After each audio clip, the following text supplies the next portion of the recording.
नाचने वाली चुड़ैल। ये कहानी बिलासपुर नाम के एक छोटे से गांव की है, जहां एक औरत अपने घर के बाहर बैठकर रो रही थी। पता नहीं भोला जी कहाँ चले गए। वो तो अपने नाम की तरह बिल्कुल भोले हैं।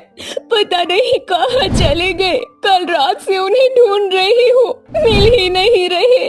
क्या कल रात से भाई साहब भी नहीं मिल रहे?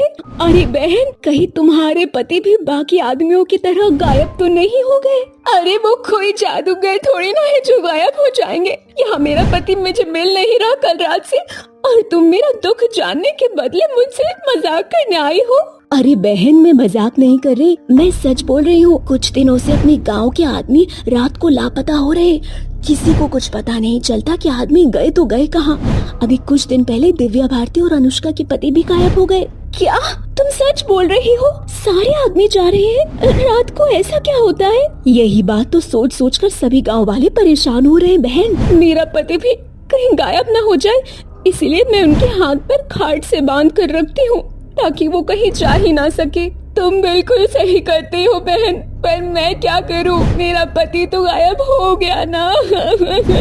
अच्छा, मैं चलती हूँ, आज गांव में पंचायत है। क्या पंचायत? क्यों? और ये पंचायत किसने बिठाई? अरे भूल गई क्या?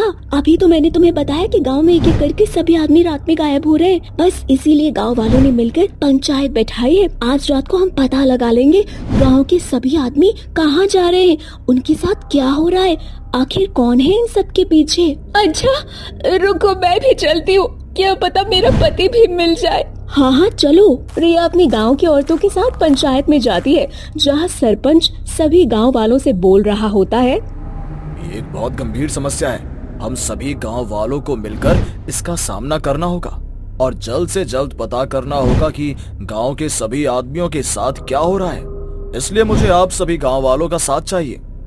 सरपंच, हम सभी गांव वाले आपके साथ हैं, बस आप हमें ये बताइए हमें क्या करना होगा। आज रात में गांव का कोई भी बंदा नहीं सोएगा, चाहे वो आदमी हो या औरत, और सभी लोग अपने घर की लाइट बंद करके अपने घरों में एक एक मशाल जलाकर रखेंगे। जिसके भी घर में थोड़ी सी भी हलचल या कुछ अनहोनी होने वाली होगी, वो अपनी मशाल बुझा देगा। इससे हमें पता चल जाएगा कि वहाँ कुछ गलत हो रहा है, और मैं अपने साथियों को लेकर उसके घर में पहुंच जाऊंगा उसकी मदद करने के लिए। ये तो बहुत अच्छा आइडिया है सरपंच जी, और हमें आप पर पूरा भरोसा है, और हम सब आपके साथ हैं। पंचायत खत्म होने के बाद सभी गांव वाले अपने अपने घरों में जाते हैं। अब रात हो जाती है और रात को सभी गांव वाले वैसा ही करते हैं जैसा कि सरपंच ने बोला था। कुछ देर बाद सरपंच देखता है कि हरिया नाम के एक व्यक्ति के घर की मशाल बुझ चुकी है। सरपंच हरिया की मदद करने के लिए जल्दी से अपने कुछ साथी के साथ उसके घर जाता है, जहां वो एक लड़की को पीछे से नाचते हुए देखता है।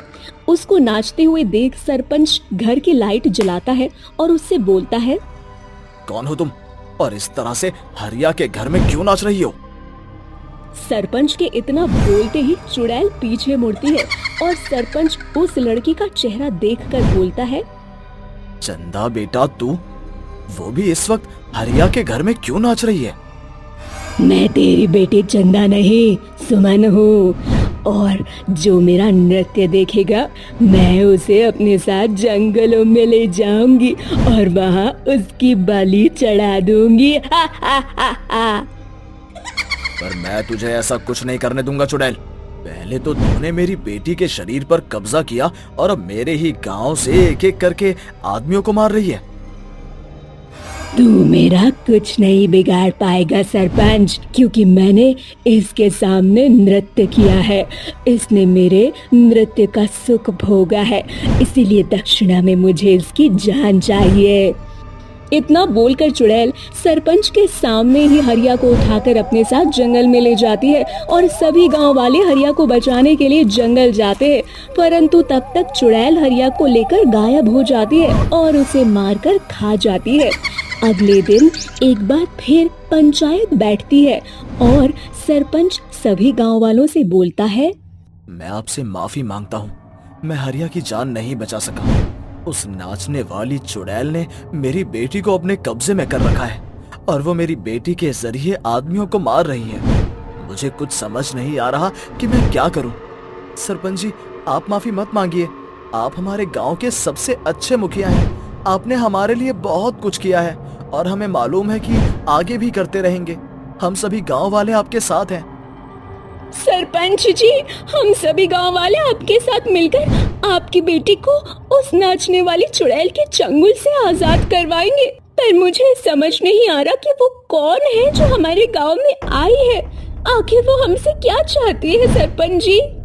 सभी गांव वाले आपस में बात कर रहे होते हैं। तभी गांव की सबसे बूढ़ी औरत सरपंच के पास आती है और बोलती है, बेटा, मैं इस गांव की सबसे बड़ी हूँ। तुम सब मेरे बच्चे हो। मेरे आंखों के सामने ही तुम सब खेले कूदे हो और बड़े हुए हो ना हो ये वही नाचने वाली चुड़ैल है। कौन सी चुड़ैल अम्मा? क्या आप जानती हैं ये चुड़ैल कौन है? बेटा, ये कहानी सदियों से चली आ रही है। जब मैं इस गांव में आई थी तब मुझे भी ये कहानी सुनाई गई थी, पर ये कहानी सच है। आज मुझे पता चल गया। आज से कई साल पहले इस गांव के राजा, जो कि बहुत दयावान थे, दयानंद, वो रहा करते थे। उन्हें अपने महल में नृत्य करवाने का बहुत शौक था। ऐसे ही एक दिन दयानंद जी के महल में एक नृत्य की आई जिसका नाम सुमन था।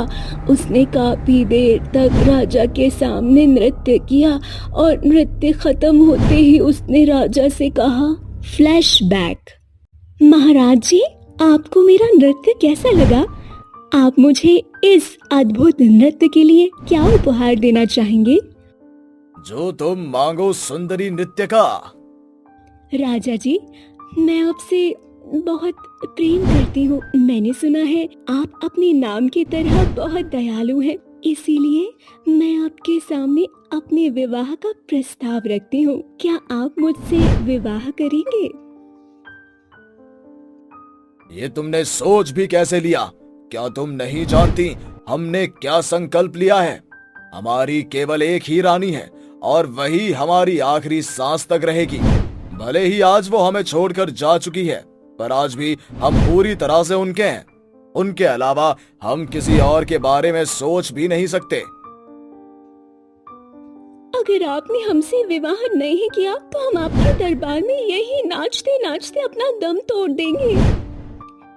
ये असंभव है। फ्लैशबैक से बाहर। बस फिर क्या था, महाराज वहां से चले गए और नृत्यिका वही नाचते नाचते उसने तो अपना दम तोड़ दिया। बस इसीलिए वो फिर से इस गांव में आई और मर्दों को उठा उठा कर ले जाती है। यदि उसका विवाह राजा से करवा दिया जाए तो वो पीछा छोड़ देगी। राजा से विवाह? अब तो कोई राजा नहीं है। हम चुड़ैल का विवाह राजा से कैसे करवाएंगे? बेटा, तुम गांव के मुखिया हो, तुम राजा की जगह भी बैठे हो, इसीलिए वो चुड़ैल तुम्हारे बेटे से विवाह करना चाहती है। अगर तुम अपने बड़े बेटे से उसका विवाह करवा दो तो वो चुड़ैल इस गांव को छोड़कर हमेशा हमेशा के लिए चली जाएगी। तुम चिंता मत करना, वो तुम्हारे बेटे को कुछ नहीं करेगी। बस तुम्हारे बेटे से विवाह होते ही उसकी आत्मा को मुक्ति मिल जाएगी। ठीक है, इस गांव के लिए और अपनी बेटी के लिए मैं ये जोखिम उठाने को तैयार हूँ। मैं आज रात को ही उस चुड़ैल का विवाह अपने बेटे से करवा दूंगा। अब सरपंच ऐसा ही करता है। रात को जब चुड़ैल नाचते हुए गांव में आती है तो सरपंच अपने बेटे को उसके सामने ले जाता है और सरपंच का बेटा चुड़ैल के सामने अपना विवाह का प्रस्ताव रखता है। ये सुनकर चुड़ैल बहुत ज्यादा खुश हो जाती है और उससे विवाह कर लेती है। विवाह होते ही चुड़ैल की आत्मा को मुक्ति मिल जाती है और सभी गाँव वालों को वो छोड़कर हमेशा के लिए चली जाती है।